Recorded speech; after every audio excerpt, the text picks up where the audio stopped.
Senhor presidente, senhoras e senhores parlamentares, meus caros ouvintes da Rádio Senado e telespectadores da TV Senado. Senhor presidente, antes de entrar no tema principal do meu discurso, nesta tarde em que ocupa a tribuna do Senado mais uma vez, tema principal do discurso, que é exatamente o financiamento de campanha, quero aqui fazer um registro de um fato que recebeu destaque na imprensa ontem e hoje, e que é de interesse, claro, não só da população do Brasil, mas também da população do meu estado, Rio Grande do Norte. Me refiro ao fato do Supremo Tribunal Federal ter autorizado a abertura de inquérito para investigar se o senador José Agripino Maia, presidente do Democratas, praticou o crime de corrupção passiva. A ministra Carmen Lúcia, do Supremo Tribunal Federal, atendeu ao pedido do Procurador-Geral da República, Dr. Rodrigo Janot, para a abertura do inquérito com base em delação premiada de um empresário do Rio Grande do Norte, o senhor George Olímpio. Em depoimento gravado, que foi ao ar ontem, inclusive no Jornal Nacional, o senhor George Olímpio disse que o senador do DEM cobrou R$1 milhão para permitir um esquema de corrupção no Serviço de Inspeção Veicular no Estado, que na época era governado pelo mesmo partido do senador José Agripino. A partir de agora, com autorização da abertura de inquérito, a partir de agora o Ministério Público vai investigar o caso para decidir se apresenta ou não denúncia contra ele. Faço questão, senhor presidente, de deixar claro que minha intenção ao registrar esse fato não é a de tentar fazer o papel do judiciário, nem condenando, nem inocentando ninguém antecipadamente. Eu não sou juíza, não sou delegada, sou professora, hoje exercendo o mandato de senadora. Portanto, quero aqui dizer que ao registrar esse fato, minha intenção, portanto, não é fazer o papel do judiciário para condenar nem absolver ninguém antecipadamente. Não. Ao contrário, inclusive, do que faz o nobre senador, que por diversas vezes tem vindo a esta tribuna julgar e condenar seus adversários antes de a justiça fazê-lo, quando as denúncias estavam ligadas a parlamentares do PT, do meu partido, ou da base de apoio ao governo. Portanto, ao contrário, repito, do que tem feito o nobre senador, muitas vezes diante de denúncias ou indícios ou acusações contra o meu partido, o Partido dos Trabalhadores, ou parlamentares da base aliada, muitas vezes de maneira antecipada, já acusa, já julga e condena, eu não vou fazer isso de maneira nenhuma. Pelo contrário, o senador tem todo o direito a exercer a sua ampla defesa. Quero ainda acrescentar, senhor presidente, que o senador José Agripino participou das últimas manifestações contra a corrupção, a manifestação do dia 15, defendendo inclusive o impeachment da presidenta Dilma sem nenhuma base jurídica. Mas o senador pode ficar tranquilo, pois nós não vamos repetir o mesmo erro. Graças à luta da presidenta Dilma e à luta de muitos que resistiram, de muitos inclusive que tombaram, lutando heroicamente contra o arbítrio, contra a ditadura militar e, portanto, pela redemocratização do país,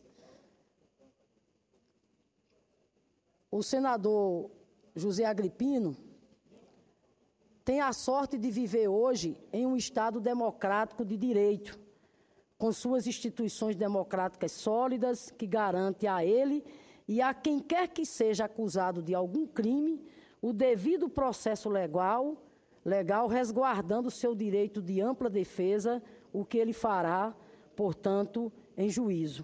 A mim, nesta tribuna, cabe apenas relatar os fatos. Deixo para o Ministério Público, a Polícia e para a Justiça o papel que é deles de julgar e absolver ou condenar, se for o caso. Feito esse registro, senhor presidente, quero agora voltar ao meu pronunciamento, que de certa forma tem ligação, né, com o registro que acabo de fazer aqui anteriormente. Falo do tema do fim do financiamento empresarial para as campanhas eleitorais. Senhoras e senhores parlamentares e cidadãos que estão nos ouvindo por meio da rádio e da TV Senado, entendemos que o atual sistema de financiamento de campanhas eleitorais no Brasil cria distorções e dificulta a eleição de candidatos que não têm o apoio das forças econômicas dominantes. Apesar de ser um modelo de financiamento híbrido, hoje o céu é o limite para as doações por empresas e, com isso, esse tipo de financiamento coloca em desigualdade os candidatos. Se ouvirmos as vozes das ruas, veremos que o grito que une manifestações de todas as tendências e partidos nas últimas manifestações é pelo fim da corrupção. E uma das raízes da corrupção no Brasil, estamos convictos que é exatamente o financiamento empresarial a partidos e campanhas eleitorais.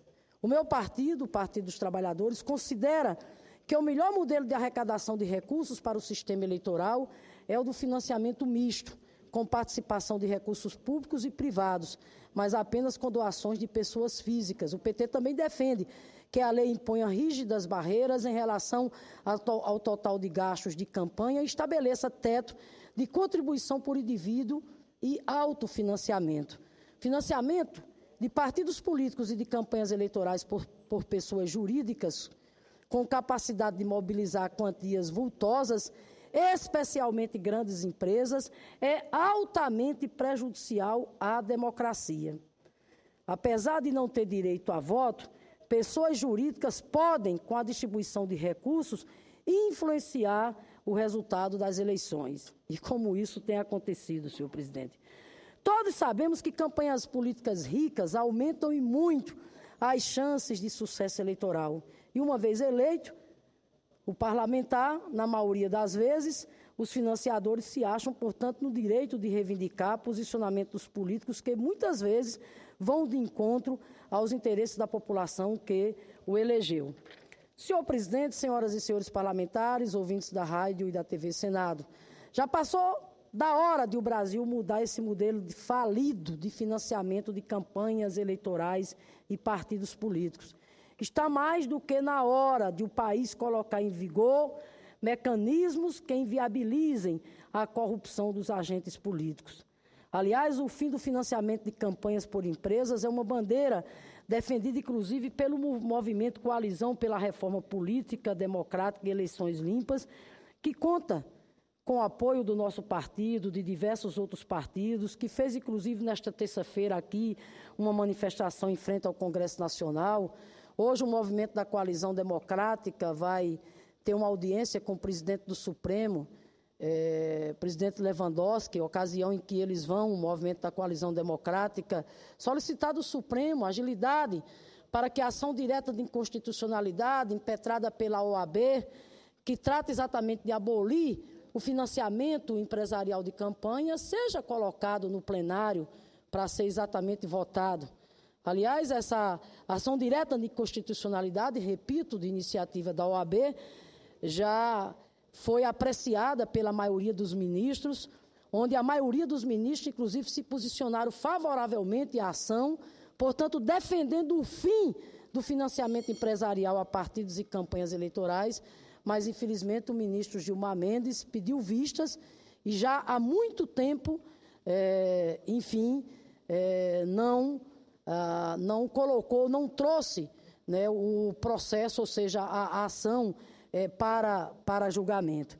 Então, eu quero dizer, senhor presidente, que o movimento da Coalizão Democrática, que é liderado pela CNBB, pela OAB, que tem a participação de mais de 103 instituições, as mais representativas da sociedade civil, mais uma vez com um papel muito importante, que é o papel exatamente, né, de mobilizar a sociedade para que nós possamos ter exatamente uma reforma política democrática baseada nos seguintes eixos, que são os eixos que o movimento da Coalizão por uma Reforma Política Democrática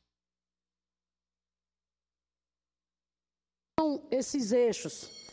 Primeiro, financiamento democrático de campanha, eleição proporcional em 2 turnos, mais mulheres na política e democracia direta.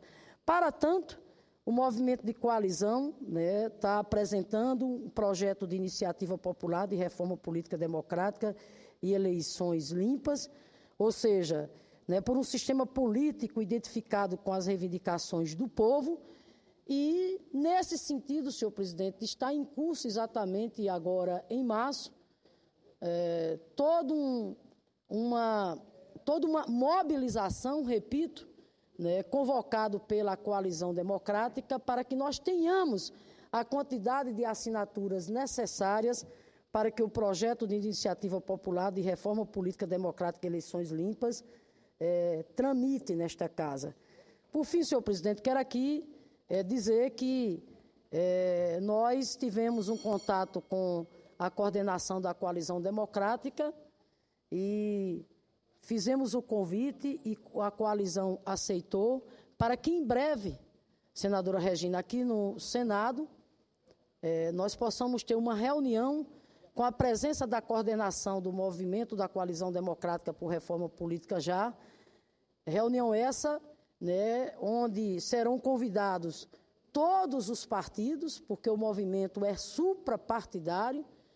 Então, a exemplo do que ocorre na Câmara, onde lá já tem um movimento bastante representativo, de forma suprapartidária, que tem reunido vários parlamentares, que defendem, inclusive, as bandeiras do movimento da Coalizão Democrática. Senador Eduardo Amorim, senador Walter, a mesma coisa nós estamos propondo para realizar aqui no Senado. A coordenação da Coalizão Democrática, claro, naturalmente, aceitou e deseja muito, inclusive, vir ao Senado, até porque não é só a Câmara que está discutindo reforma política, o Senado aqui está. E eu, particularmente, acho que, se prosperar a ideia da reforma política, que traz como eixo central constitucionalizar o financiamento empresarial de campanha e, ao mesmo tempo, o voto, o voto majoritário, eu penso que, se prosperar essa ideia, isso é o que se chama da contra-reforma. Isso é o que se chama, a meu ver, do maior retrocesso político que a sociedade brasileira vai exatamente vivenciar. Por isso que eu quero aqui, mais uma vez, saudar a Coalizão Democrática, que não desiste, que continua lutando por uma reforma política que venha no sentido exatamente de fortalecer a democracia no nosso país. Concedo a parte à senadora Regina, com a generosidade aí do presidente, senador Eduardo Amorim. Senadora Regina, com o maior prazer. Muito feliz a sua fala. Eu acho que a gente tem que apressar essa vinda, esse debate com a Coalizão Democrática, até porque aqui já teve um debate, mas muito representativo de um pensamento só.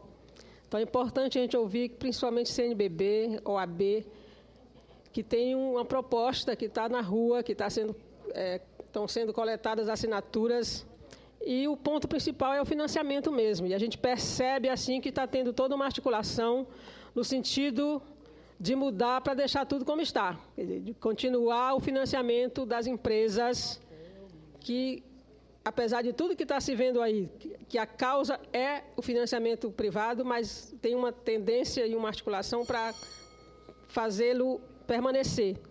E a palavra financiamento público estão colocando um susto nas pessoas. A palavra público está recheada de um conteúdo que não é verdadeiro. Dizer que o povo vai sustentar a campanha, mas ninguém diz que já é o povo que sustenta a campanha, porque o que as empresas sonegam, a sonegação fiscal alimenta o caixa das empresas que vão financiar as campanhas. O que elas superfaturam nas obras alimenta o caixa das empresas que vão financiar as campanhas de um jeito torto. Então, a gente tem que esclarecer a sociedade que o financiamento público, ou o financiamento democrático, como a coalizão chama, é muito mais viável e vai ser muito mais transparente. Obrigada. Com certeza, senadora Regina, comungo inteiramente do seu pensamento. O financiamento empresarial a partir de campanhas políticas não é saudável para a democracia. E aqui não vai nenhum conceito né, de maneira nenhuma. É porque eu acho que a democracia, quem tem que financiar é o povo mesmo. É o povo quem tem que exatamente financiar a democracia. O fato é que nós precisamos ter eleições em bases, né, de igualdade de disputa, e não o que vem acontecendo exatamente no Brasil. As eleições, dado o modelo de financiamento existente, dada a forma como as eleições são realizadas no Brasil, elas estão ficando proibidas para o povo pobre. De repente, você tem um deputado ou um senador como eu, né, que não nasceu em berço de ouro, né, que não sou filha das oligarquias, que não venho das famílias tradicionais. Ou seja, você tem um parlamentar, seja deputado ou senadora, que vem da luta social, que vem da luta popular, isso está virando uma exceção. O DIAP, esse ano, apresentou uma pesquisa onde mostra exatamente como vem representantes, vou concluir, senhor presidente, os representantes no parlamento, oriundo exatamente, né, das lutas sociais, das lutas populares, ou seja, de família modesta. E isso não condiz com a democracia. A democracia, acima de tudo, ela tem que ter o caráter da pluralidade, né? E o parlamento é algo muito sério, é um espaço muito importante, né? Enfim, né, de defesa dos interesses da nação, do nosso Estado e da nossa cidade. Então, eu quero, senhor presidente, mais uma vez dizer, portanto, que nós vamos fazer o contato com todas as lideranças partidárias para que, em breve, o movimento da coalização democrática se instale aqui também no Congresso, e aqui eles têm a oportunidade exatamente de defender as teses e o conceito que eles adotam no que diz respeito exatamente à questão da reforma política. Presidente, muito obrigada.